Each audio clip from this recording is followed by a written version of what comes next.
เว้าเรื่องเมนูอาหารน่ะพุ่นเนาะว่ามีหลากหลายเมนูเนาะคำมาแรงมาจักสิกินหยังเนาะทุกคนเนาะ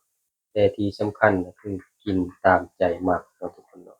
มื้อนี้ก็ถือว่าได้ข้าวเปียกมาเนาะเนาะได้ข้าวเปียกมา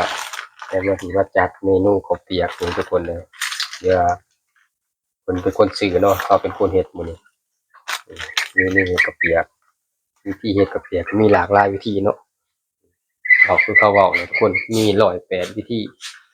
ตัวนี้อาจจะเป็นวิธีที่108ก็บ่ฮู้เนาะเดี๋ยวมาลองถามเบิ่งกินตามใจมักเนาะตามใจปากทุกคนเลยที่ว่ามื้อนี้อยากข้าวเปียกก็ต้องเฮ็ดข้าวเปียกเนาะหรือว่าอยากข้าวเปียกก็เฮ็ดลาบซีดก็บ่แล้วเนาะทุกคนเนาะเดี๋ยวมื้อนี้จะมาจัดเมนูข้าวเปียกสูตรเฮาเองเนาะทุกคนเนาะ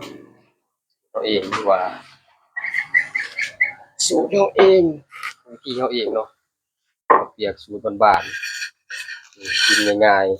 ๆได้เฮาเองสอนได้สอนผมสิเนาะบ้านบ้านที่เขาเป็นแล้วก็มีอะไรสิมีลูกชิ้นไปเปียกเนาะมันมาเยอะมันก็เยอะเยอะเนาะเรียกกันถ่ายวิดีโออยู่เด้ปลาเพียงปลาทุกท้องฮะ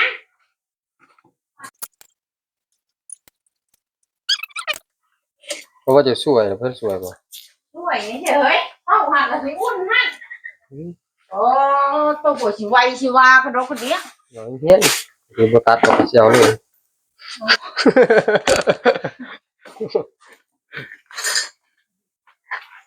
นี่เป็นว่าใจ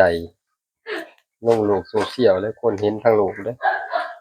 โอ้ยเจ้าเพื่อนนะ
ไม่เอานะนี่พ่อจะได้ไหม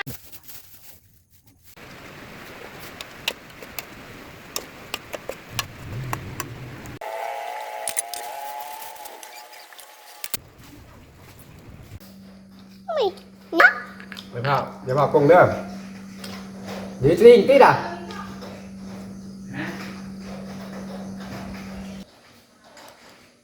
เฮ้ยสวยกระเปียกสวยกระเปียก